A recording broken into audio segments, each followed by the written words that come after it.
श्री राम जय जय राम।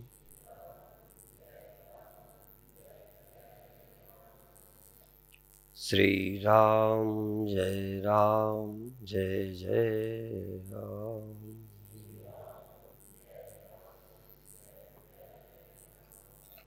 श्री राम जय जय राम।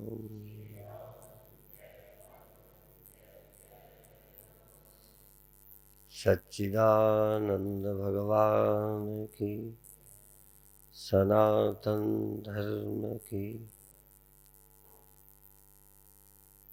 आज 5वें गुरु जी के एक शब्द को भोजन के समय किसी से पूछा, पूरा मुझे याद नहीं है, पर आवश्यकता लगी तो उसकी चर्चा कर रहा हूँ। आद गुरये नमः, जुगाद गुरये नमः। श्री सद्गुरये नमः या गुरुदेवाय नमः। मैंने पहले कहा पूरा याद नहीं हुआ, अचानक चर्चा की थी।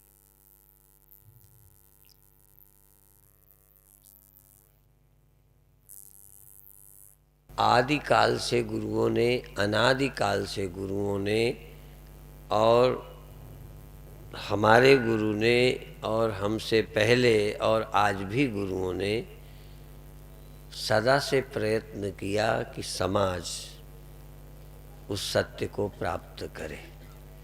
गुरु का काम ही था ज्ञान देना। पर इन शब्द से पता चलता है कि गुरु कोई अभी अभी नहीं हुए, या मेरे ही गुरु नहीं, मेरे गुरु के गुरु, मेरे गुरु के गुरु के गुरु, अनादि काल से गुरु, युग के आदि से गुरु एक ही काम में लगे रहे।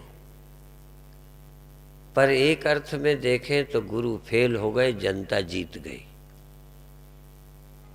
मूर्ख जीत गए, अज्ञानी जीत गए, गुरु हार गए। जो वो चाहते थे इस दुनिया को नहीं बना पाए।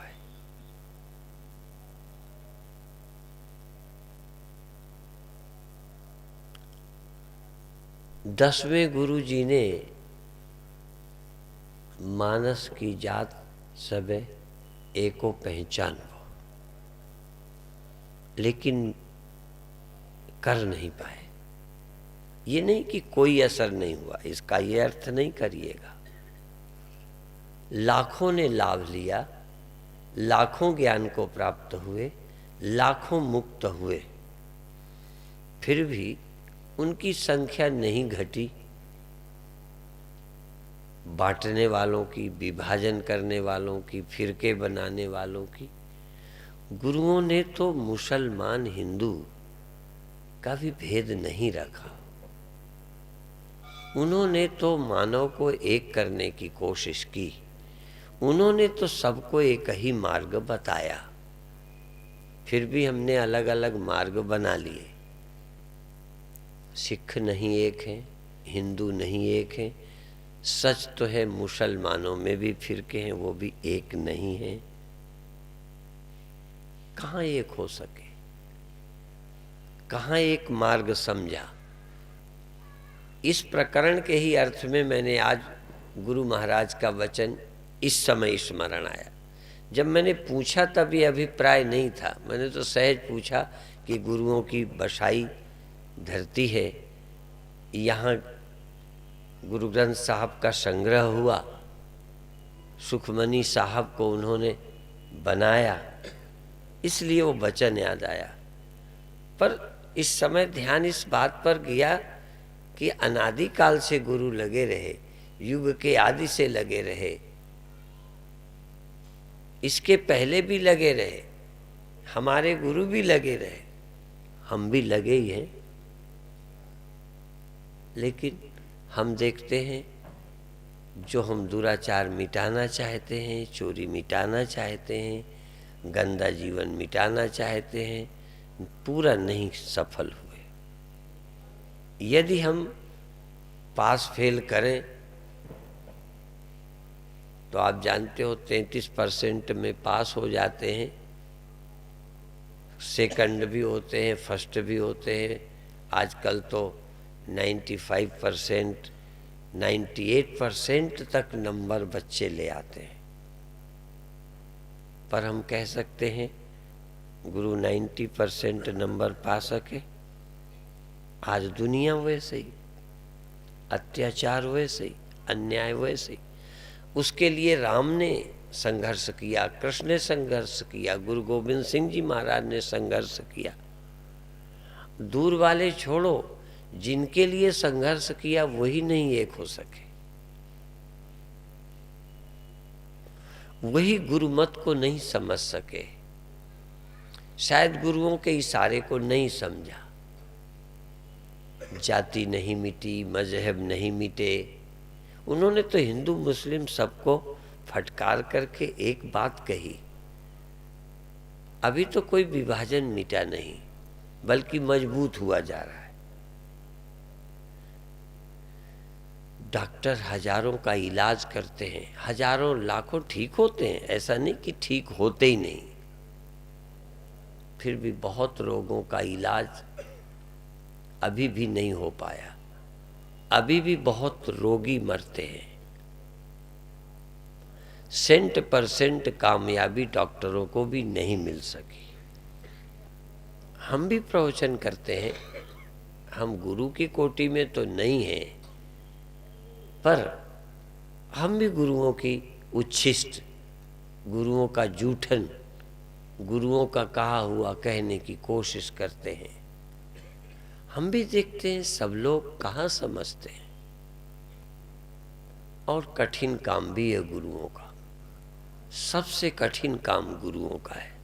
डॉक्टरों से भी, माता पिता से भी कठिन काम। माता पिता की जिम्मेदारी थोड़े दिन रहती है, डॉक्टर के भी अपने प्रयास हैं, उसकी भी सीमाएं हैं। संत के कार्य की कोई सीमा नहीं। एक तरफ सारा संसार, एक तरफ उनका उपदेश। कबीर जैसे संतों ने भी कहा, सब जग अंधा मैं कहीं समझाऊं। संतों ने ये कहा, कुएं में भांग पड़ी है, घड़े में नहीं, आपके गिलास में नहीं, कुएं में। अब बताओ कौन बचेगा? मीरा ने कहा कि मेरी मति उल्टी है, जबकि मीरा को पता है कि सारे लोगों की मति उल्टी है। पर चूंकि मीरा को ही लोग बावरी कह रहे हैं, जो बुद्धिमान है वो बावरी कही जा रही। लोग कहें मीरा भई बावरी। मीरा को भी पता चल गया था, तभी ये मीरा ने कहा।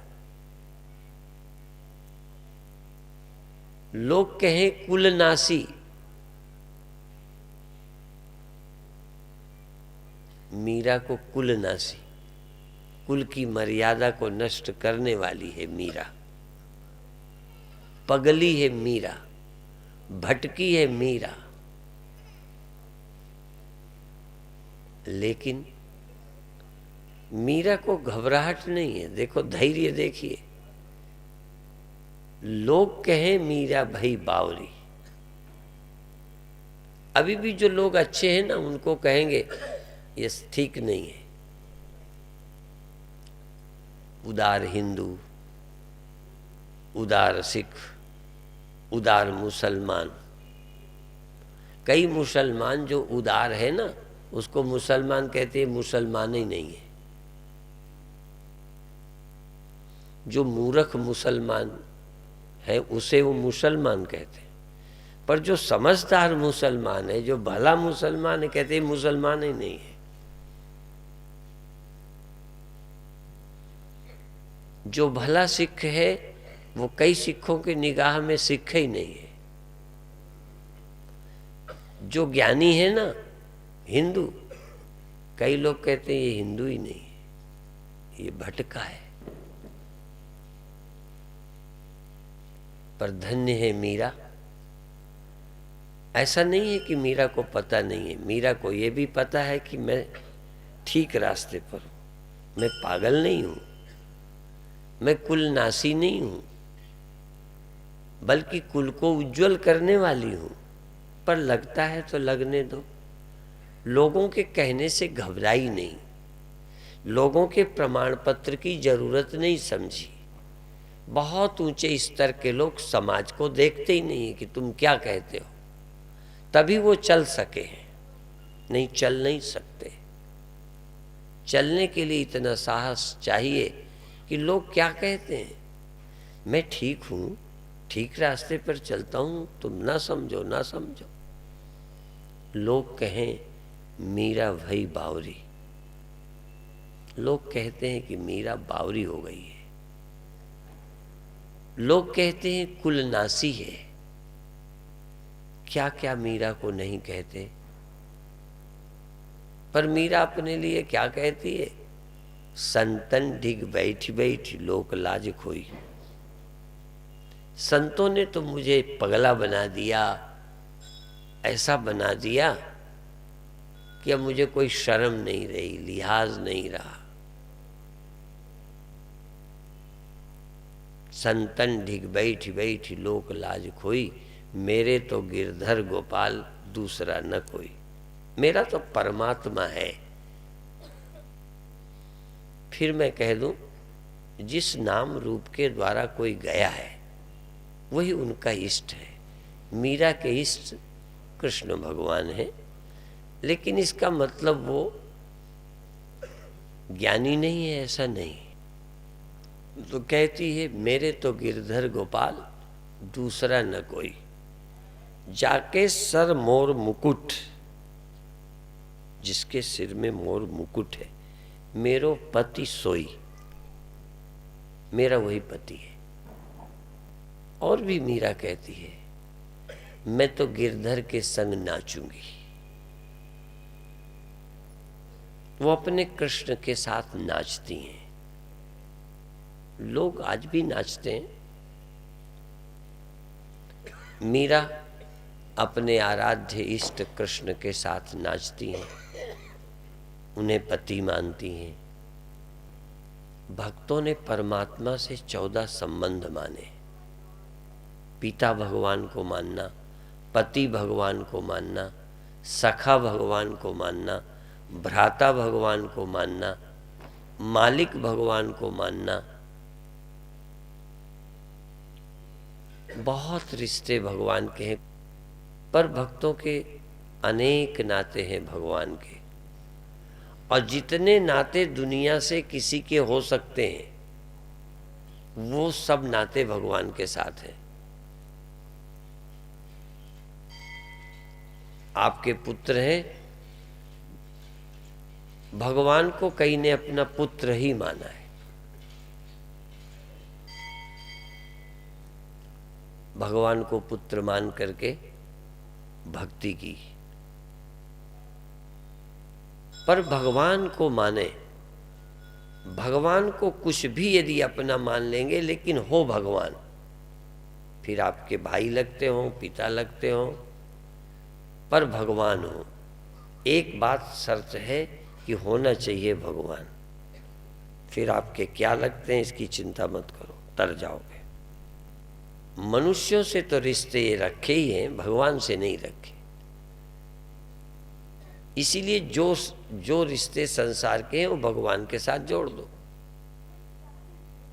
और ये एक छोटा सा श्लोक बहुत प्रचलित है, लगभग सब ने सुन रखा है, त्वमेव माता। परमात्मा के लिए है कि तुम एव माता, तुम ही मेरी माता हो। माता मेरी माता नहीं है, पिता मेरे पिता नहीं है, भाई मेरे भाई नहीं है, धन मेरा धन नहीं है। तुम एव माता, तुम ही मेरी माता हो। च पिता त्वम एव, और तुम ही मेरे पिता हो। तुम एव बंधु, और तुम ही मेरे भाई हो। जो सखा तुम्हें हो, तुम ही मेरे दोस्त मित्र सखा हो। सखा तुम्हें हो, त्वमेव विद्या, ज्ञान भी तुम ही हो। मेरी शिक्षा, मेरी विद्या, मेरी भाषा तुम हो। तुम ही मेरे ज्ञान हो। और सारे ज्ञान हो भी तो क्या है, वो विद्या नहीं है, अविद्या है।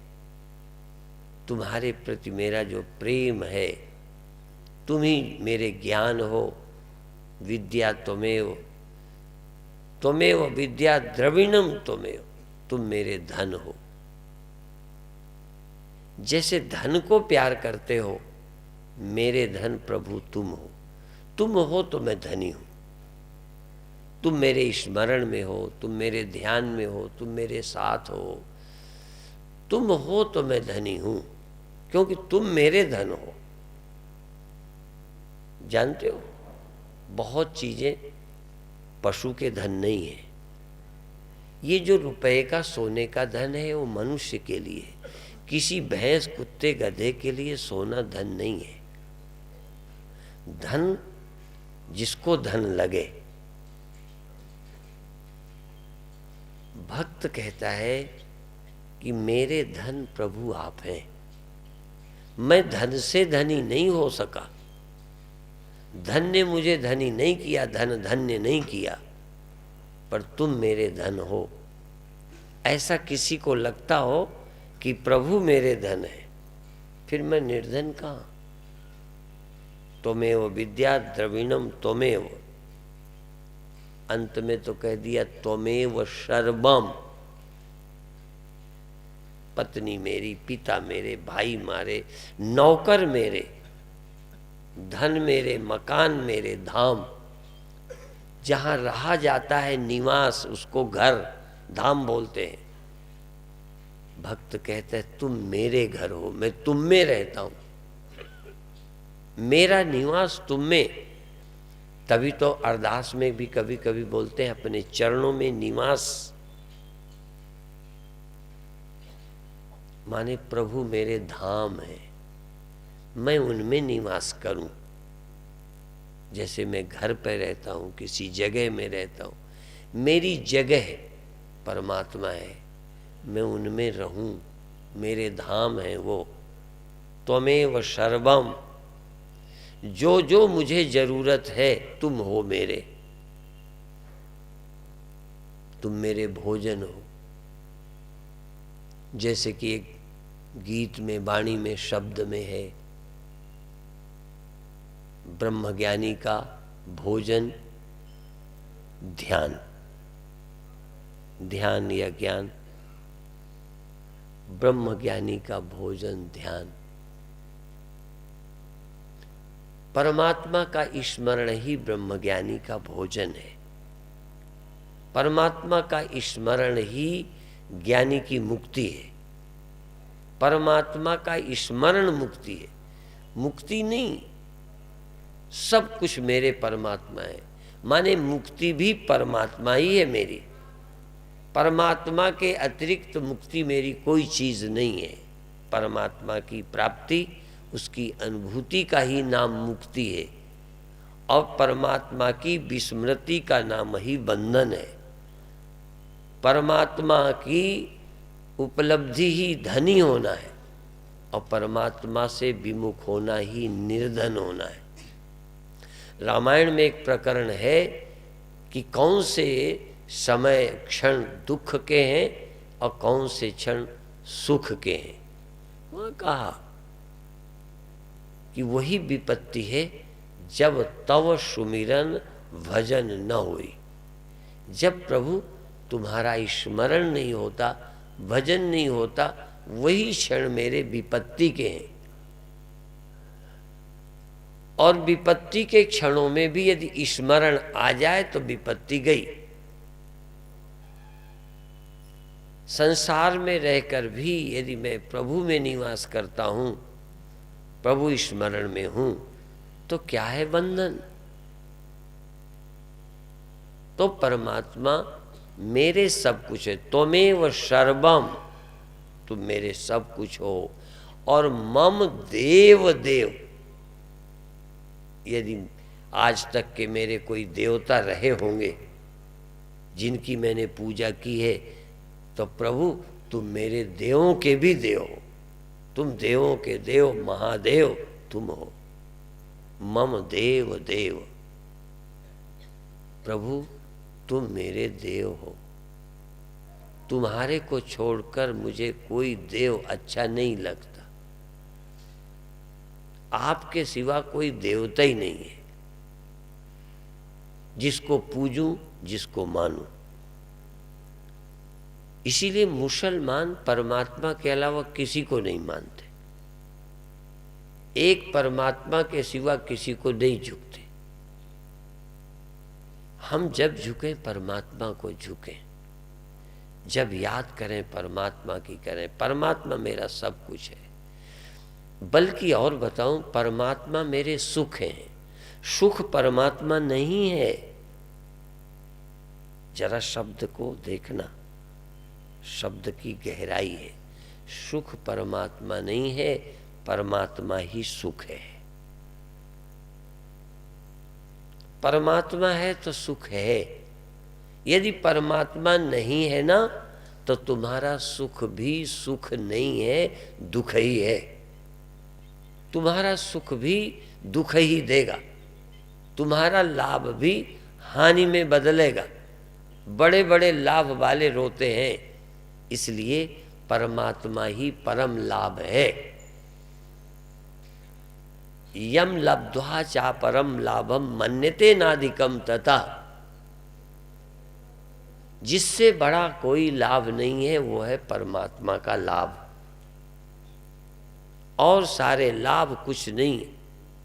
सात स्वर्ग अपवर्ग सुख, सात स्वर्ग अपवर्ग सुख, धरिए तुला एक अंग, तराजू के एक तरफ रखो। धरिए तुला एक अंग, एक तरफ, तराजू के दो तरफ दो अंग होते हैं। धरिए तुला एक अंग, तुलई नताई सकल मिली, जो लव भर सत्संग। सात स्वर्ग अपवर्ग सुख, जो कभी देखने को तक नहीं मिले, सुने सुने। और ये जो दुनिया के सुख है, इनकी तो बात ही नहीं कही। कह रहे इनको क्या कहूं, ये तो तुम्हारे देखे पड़े। इन सुखों की कोई वैल्यू नहीं।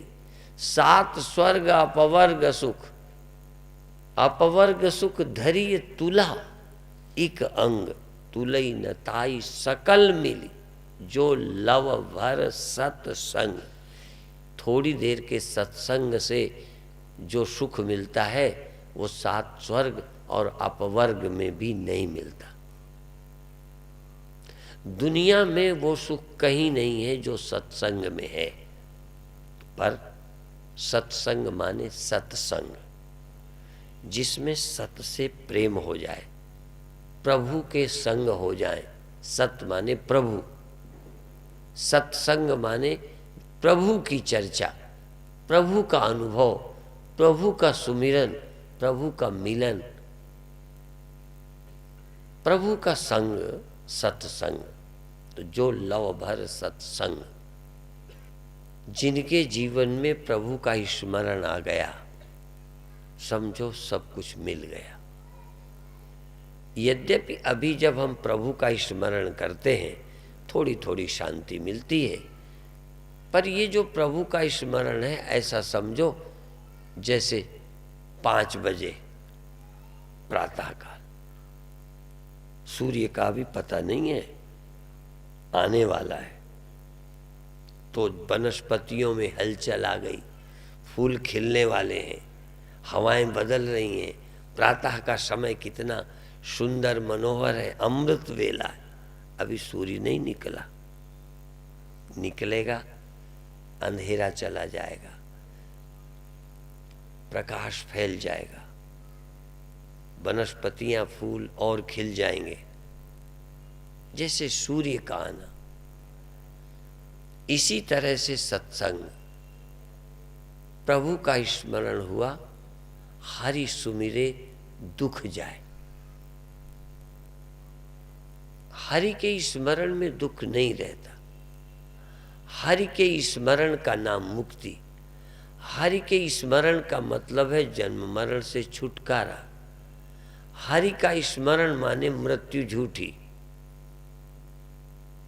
हरि का स्मरण यदि करते बन जाए, यूं तो अभी हम सब लोग भारतवासी उठते हैं, भगवान का नाम जपते हैं, पर इस तरह के नाम का खंडन भी कबीर ने कहा है। आजकल नाम की बड़ी महिमा चलती है। एक मेरा धुरी का 31 मिनट का प्रवचन है नाम पर ही, केवल नाम पर। आज अभी वो नहीं कहूंगा, पर भारत के लोग नाम ले तो रहे हैं। कारण क्या है? बात नहीं बनती। कबीर साहब ने कहा है, यदि दीपक की बातों से अंधेरा चला जाता तो मूर्ख हैं जो दिया जलाते हैं। दीपक के कहने से यदि रोशनी होवे तो गुड़ कहने से जबान में मिठास आ जानी चाहिए। आप तो गुड़ कहो, खीर मीठी, डालो भी नहीं, बस गुड़ कहो, चीनी कहो, खीर मीठी हो जाएगी। खाते जाओ गुड़।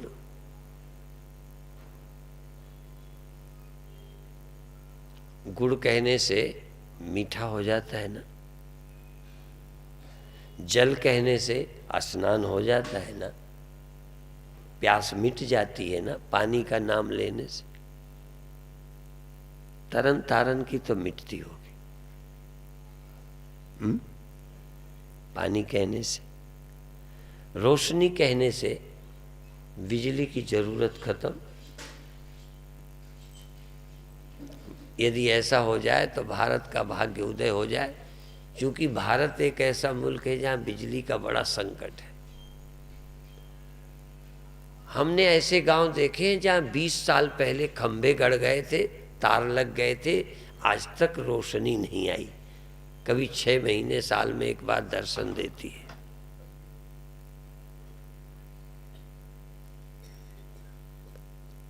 तुम कहते हो नाम लेने से रोशनी हो जाएगी।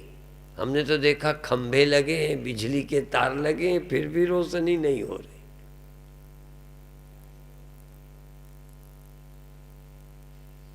तो नाम लेने से कैसे तर जाओगे? तो क्या झूठ लिखा है? नहीं लिखा। नाम लेने से तर जाते हैं। वही है 31 मिनट के कैसेट में कि नाम क्या है, कि लेते ही तर जाएं। परमात्मा का नाम लेते तर जाएंगे। पर हो जो नाम परमात्मा का है, क्योंकि जो भी नाम लेते हैं वही चीज मेरे ख्याल में आती है।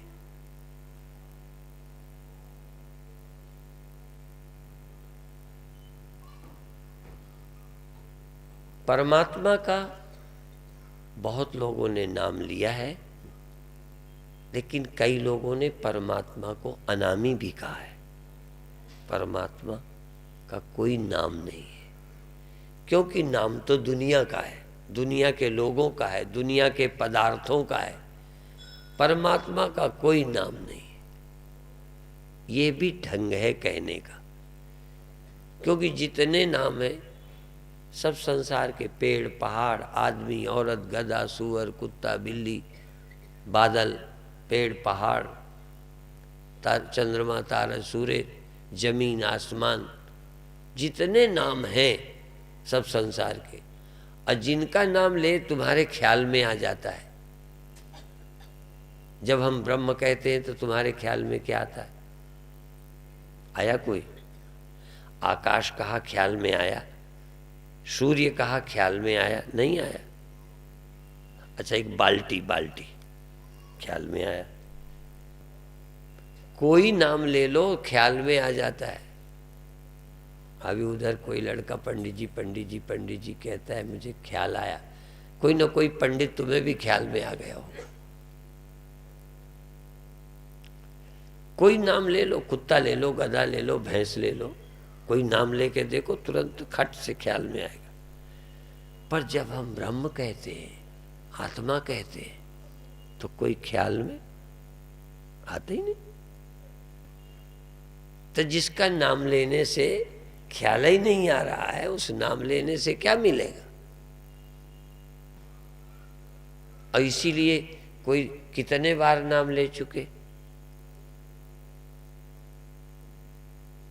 जैसे पहले कबड्डी खेलते थे तो लोग कबड्डी कबड्डी कबड्डी कबड्डी कबड्डी कबड्डी कबड्डी कबड्डी कबड्डी कबड्डी कबड्डी कबड्डी कबड्डी काफी बोलते हैं ना। ऐसे ही अपन घुड़दौड़ करते हैं, नाम लेते हैं, बस कबड्डी सी खेलते रहते हैं, भगवान से कोई लेना ही देना नहीं।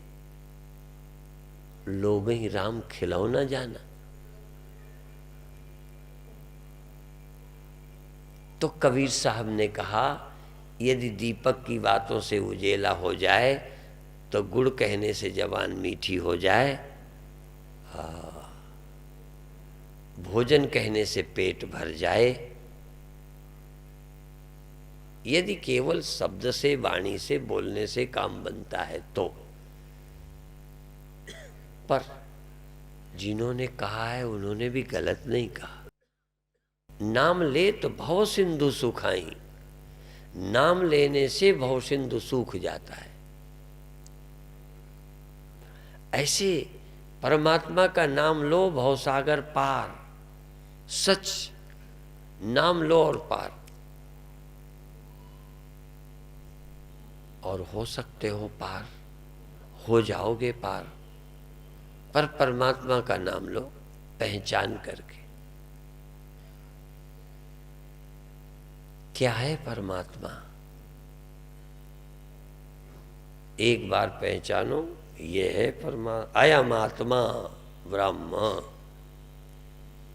तत्त्वमसि प्रज्ञानम ब्रह्म। एक बार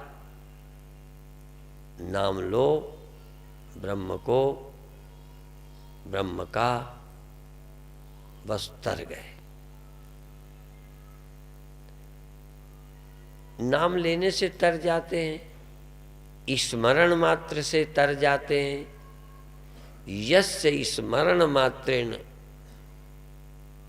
जिसके स्मरण से ज्ञान होता है वो तो गुरु है। और जिसके स्मरण का नाम ही मुक्ति है। केवल शांति नहीं, मुक्ति। केवल ब्रह्म के स्मरण का नाम मुक्ति है। होगी ही होगी, हो ही नहीं सकता कि उसका स्मरण हो जाए और मुक्ति ना हो। एक बार उसका स्मरण, और आचार्य शंकर ने तो कहा कि जो संपूर्ण पृथ्वी के दान करने से पुण्य मिलता है, 1-2 बीघा जमीन के नहीं, मकान के नहीं, 2-4 लाख रुपए के दान से नहीं, संपूर्ण पृथ्वी का मैं मालिक ही नहीं हूँ। हिंदुस्तान का तो मालिक नहीं हूँ, पंजाब का तो मालिक नहीं हूँ, तरन तारन का भी। आप तो तरन तारन के मालिक हो ना, दे सकते हो मुझे, तुम्हें आके बहुत बहुत हिम्मत जुटा सकते हो तो अपना घर दे सकते हो, उसमें भी तुम्हारे लड़के रोड़ा लगाएंगे। लेकिन तुम संपूर्ण धरती भी दे दो, इतना बड़े पुण्यात्मा हो। तुम कर्म भी करोगे तो कोई ये यात्रा कराया तीर्थ, कोई वो, सारे तीर्थ नहीं कर सकते। लेकिन जिसने सारे तीर्थ कर लिए हों, जिसने सारे यज्ञ कर लिए हों, एक आध यज्ञ मुश्किल है, कितने ही तरह के यज्ञ हैं। जिसने सब यज्ञ कर लिए हों, जिसने सारे तप कर लिए हों, उससे जो पुण्य प्राप्त होता है उससे भी अधिक प्राप्त होता है क्षण भर ब्रह्म विचार में जिसका मन लग जाता है, ब्रह्म विचार। इसी तरह से जो सुख एक राजा को, एक मनुष्य को, जिसके पत्नी हो, शरीर ठीक हो, बच्चा हो, नौकर हो, धन दौलत हो, निरोग शरीर हो, किसी तरह का पारिवारिक संकट न हो, सब तरह की कोई कमी न हो, ऐसे व्यक्ति के सुख को एक सुख कहते हैं। एक सुख, उससे 100 गुना राजा का सुख होता है। इसलिए लोग मरे जा रहे हैं राजा बनने के लिए, उपद्रव। और जो सुख राजा को होता है उससे 100 गुना ज्यादा चक्रवर्ती राजा को, और उससे 100 गुना सुख इंद्र को ज्यादा होता है, और इंद्र से 100 गुना सुख ब्रह्मा को होता है, ब्रह्मा से 100 गुना सुख विष्णु को होता है, और जो सुख विष्णु को प्राप्त होता है उतने सुख ब्रह्मज्ञानी को प्राप्त होता है। ब्रह्मज्ञानी, ये राजा महाराजा आदमी छोड़ो, जो सुख विष्णु को, नारायण को प्राप्त होता है, वही प्रभु स्मरण करने वाले ब्रह्मनिष्ठ भक्त संत को प्राप्त हो जाता है। जो अभय, जो निश्चिंतता विष्णु को प्राप्त होती है, वो निश्चिंतता अभय ज्ञानी को प्राप्त होती है, ब्रह्म ज्ञानी को। और ब्रह्म ज्ञानी की महिमा सुखमनी साहब में मुझसे ज्यादा आपने पढ़ा है। मैंने तो एक आध बार सुना किसी के द्वारा, अच्छा लगता है। और तुमने ब्रह्मज्ञानी की महिमा इतने बार सुना, पर ब्रह्मज्ञानियों पर श्रद्धा पूरी नहीं हुई जितनी जादूगर, नाटक करने वाले तांत्रिकों पर हुई। बुरा नहीं मानना, जितना जादूगरों के पीछे, जादू टोने वालों के पीछे तुम्हारा मन जाता है, उतना ब्रह्मज्ञानी पर श्रद्धा नहीं होती। और ब्रह्मज्ञानी पर छोड़ो, ब्रह्मज्ञानी होने का मन नहीं हुआ, धनी बनने का मन हुआ, विद्वान बनने का मन हुआ, पहलवान बनने का हुआ, मिनिस्टर बनने का हुआ। सुखमनी साहब पढ़कर ब्रह्मज्ञानी की इतनी बड़ी महिमा, फिर भी मुझे ब्रह्मज्ञान हो जाए ऐसी लालसा मन में नहीं आई। आपका दिल है ब्रह्मज्ञान हो जाए?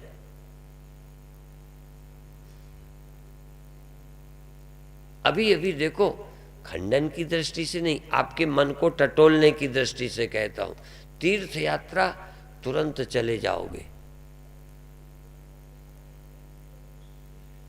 माने तीर्थ यात्रा के से कल्याण होता है, ये विश्वास है, पर ब्रह्म ज्ञान से बोलो कल्याण नहीं होता। मान लो दोनों से होता है, तो फिर झुकाव आपका किसकी तरफ है? तीर्थ की तरफ कि ब्रह्म ज्ञान की तरफ? ऐसा लगता है तीर्थ यात्रा तुम्हें सरल लगती है, मोटी अकल से वो आसान लगती है, पैसे लगाए चले गए, 2 दिन का मामला।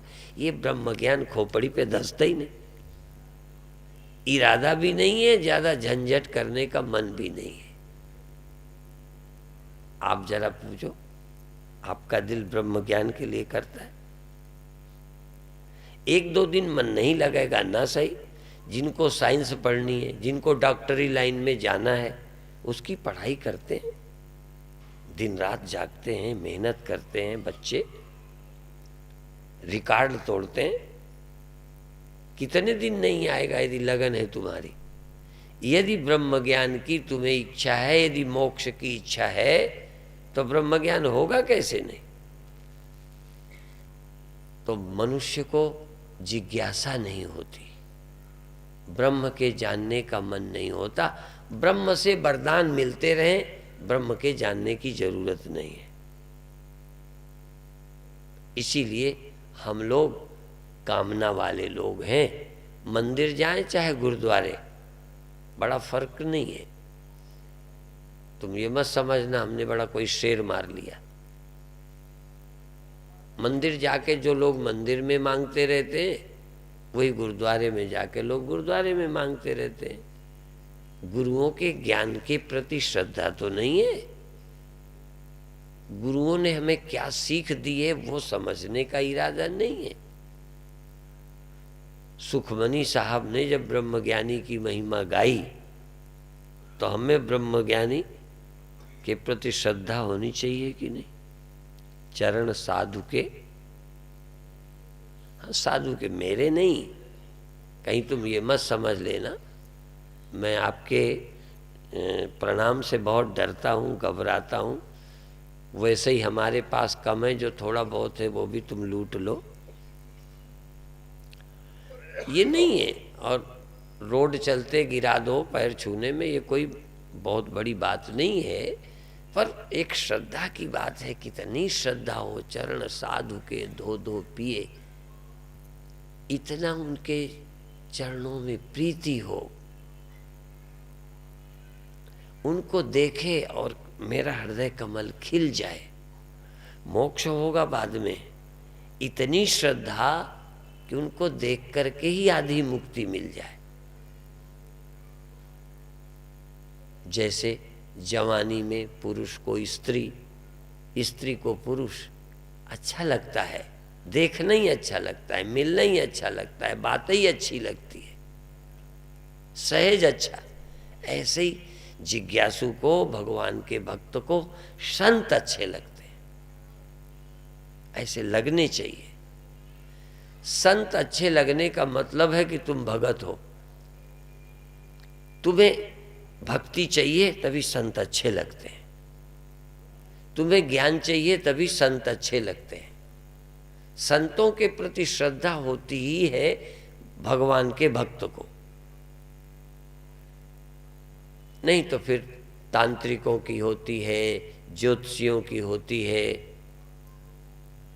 और सब बताने वालों की बात है। भगवान बताने वालों पर श्रद्धा कम, धन बताने वालों पर श्रद्धा ज्यादा। एक तरफ धन बताने वाला, एक तरफ भगवान बताने वाला, दो कथाएं चलती हों तो तरन तारन के कहाँ जाएंगे। हाँ, बात देखो दिल की, दिल की कहो, बाकी कल से मुड़ जाओ अलग बात है, पर अभी के जो इरादे हैं वो यही हैं। इसलिए हम अभी भगवान के भक्त नहीं हैं। भगवान का नाम तो प्रेम से लेते ही नहीं हैं, मजबूरी में लेते हैं। नाम लेके खुशी नहीं होती, दिल खुश नहीं होता। भगवान की महिमा सुनते, प्रशंसा सुनते दिल गदगद नहीं होता। हम भगवान के ईश्वरीय भगवान के गुणानुवाद गाएं, गुण गोविंद गायो नहीं जन्म अकारथ कीन। जिन्होंने भगवान का गुणगान नहीं गाया उनका जन्म व्यर्थ। उनके गुणगान सुनकर हृदय गदगद हो जाए, आंसू आए, सुनते रहें, कथा से मन न हटे। यद्यपि कल बड़े प्रेम से आप सुनते रहे, मेरा पहले बार यहाँ आना हुआ,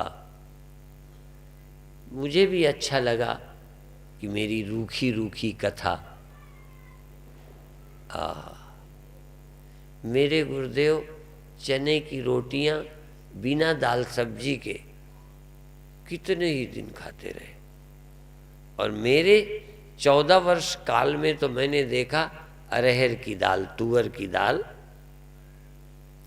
और 3 हिस्सा चना, 1 हिस्सा गेहूं मिली रोटी। 100 वर्ष की उम्र और ये भोजन, दुनिया के पदार्थ जैसे पैदा ही नहीं हुए ऐसा भोजन। वो चने की रोटी कही तो याद आ गई गुरुदेव को, रूखी रोटी, बिना घी बिना दूध। मेरे समय में कभी उन्होंने घी नहीं खाया, कभी दूध नहीं खाया, कभी अन्य सब्जियां नहीं खाई। ये भोजन। याद आता है उनका तप, उनका त्याग, उनका जीवन। जैसे दर्शन करते ही, उनका देखते ही मन श्रद्धा से झुक जाता है।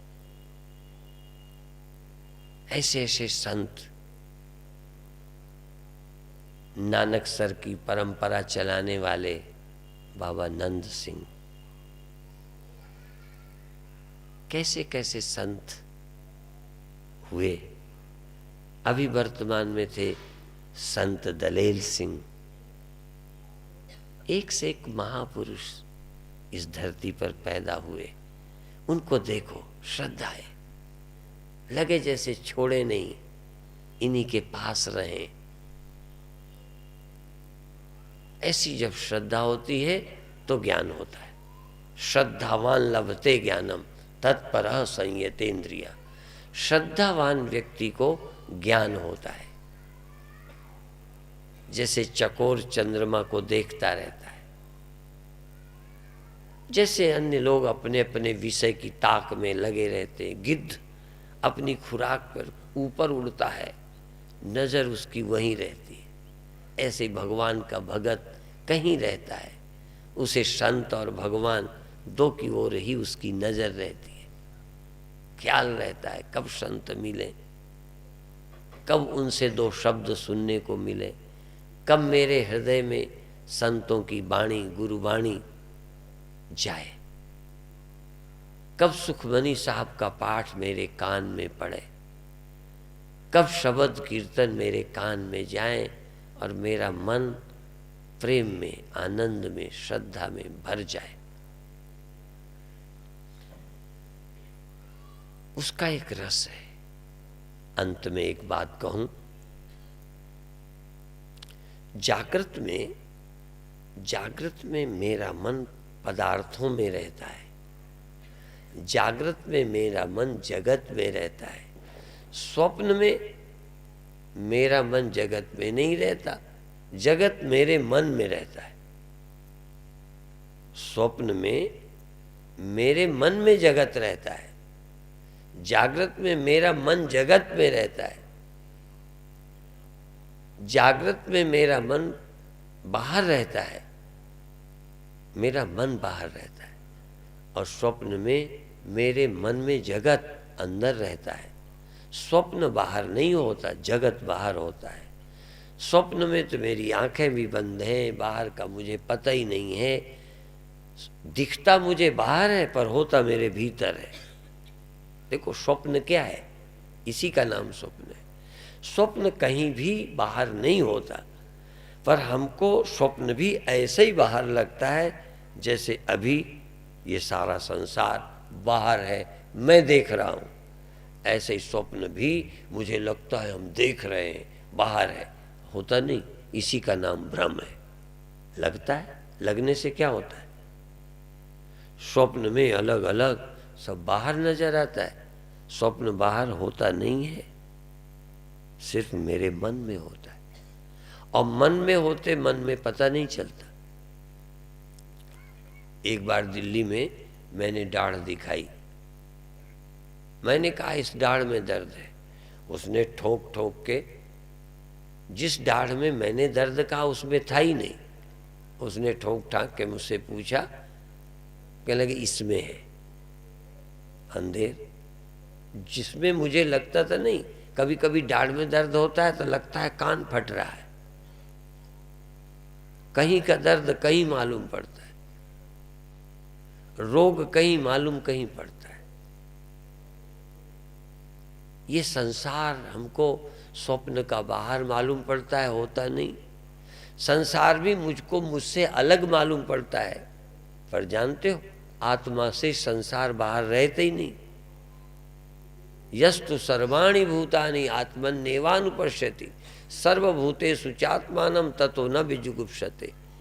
अभी मुझे अपनी आत्मा में संसार और संसार में मुझे अपनी आत्मा नजर नहीं आती। अभी मुझको मेरे से अलग सब नजर आते।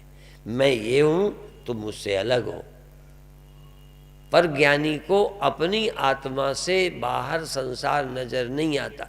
एक लहर को दूसरी लहर अलग लगती है, लहर को लहर अलग लगती है, लहर से लहरें अलग हैं, पर जो लहर अपने को जल जानती है, जल, उस लहर को, जो जल अपने को अनुभव कर रही है, उसको कोई भी लहर अपने से अलग मालूम नहीं पड़ती, बल्कि अपना आप सब लहरों में विद्यमान है, सब लहरें उसी जल में हैं, ऐसा सागर या जल अनुभव करता है। पर लहर मानकर देखने वाले अपने से अलग। स्वप्न में भी तुम अलग, सारे स्वप्न अलग, सारी दुनिया अलग, कहीं कोई बाहर नहीं है, पर सब बाहर लगता है। अभी भी तुमको अपने से अलग संसार लगता है। भगवान कहते मेरे यो माम पश्यति सर्वत्र सर्वम च मयि पश्यति तस्याहम न प्रणश्यामि सच में न प्रणश्यति। भगवान कहते हैं मुझे जो सब में देखता है, अर्थात मैं संसार से अलग और मुझसे संसार अलग नहीं है। हमें कृष्ण से भी अलग संसार, संसार से अलग कृष्ण खड़े लगते हैं, हम अलग, हमसे अलग संसार लगता है। भगवान कहते हैं कि मुझसे अलग संसार नहीं, मैं संसार से अलग नहीं। जो भक्त मुझे ऐसा देखते हैं वो ठीक देखते हैं। उपनिषद तो सीधा भगवान शब्द छोड़कर यूं कहता है, जो अपनी आत्मा में सारे संसार को देखते हैं और अपनी आत्मा को सारे संसार में देखते हैं, वो फिर किसी से ईर्ष्या नहीं करते। इसका मतलब उपनिषद ये मानता है कि यही नज़र सच्ची है और कल्याणकारी है। हमको कहाँ ऐसा लगता है? यही स्वप्न है। जब तक हम स्वप्न में हैं हमको सब अलग लगता है, जागते हैं तो सारा स्वप्न लगता है मैं ही तो था वहाँ और कोई तो था ही नहीं। इसी तरह से अभी भी ये संसार हमको हमसे अलग लगता है। हम सब में हैं, सब हम में है, ऐसा नहीं लगता। उपनिषद ने जो हमें नज़र दी है वो हमारे पास अभी नहीं है। वो नज़र प्राप्त करनी है जो गुरु देते हैं, जो संत देते हैं, जो ग्रंथ देते हैं, वो नज़र हमको प्राप्त हो। उस नज़र से फिर संसार को देखें। ये नज़र तो कुत्तों के भी है, गधों के भी है, भैंसों के भी है, चिड़ियों के भी है। इस नज़र से अलग अलग सब देख ही रहे हैं। मनुष्य के पास एक नज़र और हो सकती है, वो तीसरी आँख खुल सकती है जो शिव के पास थी। वो तीसरी आँख हमको भी प्राप्त हो सकती है। तीसरी आँख जब भी प्राप्त होगी मनुष्य को ही प्राप्त होगी। यद्यपि सब मनुष्यों को तीसरी आँख प्राप्त नहीं है, परंतु जब भी प्राप्त होगी तीसरी आँख वो मनुष्य को ही प्राप्त होगी, किसी गधे को प्राप्त नहीं होगी, सूअर को नहीं होगी। जब भी होगी मनुष्य योनि में होगी। यद्यपि सब मनुष्य भक्त नहीं है, पर जब भी कोई भक्त हुआ है वो मनुष्य ही भक्त होगा। सब मनुष्य ज्ञानी नहीं है, लेकिन ज्ञानी जब भी हुए कोई मनुष्य ही ज्ञानी होगा।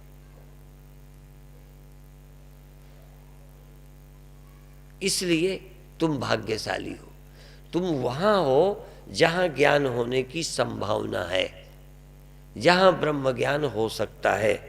आप लोग उस ब्रह्म ज्ञान को प्राप्त कर सकते हो, लाभ ले सकते हो। ऐसा अवसर मिला है।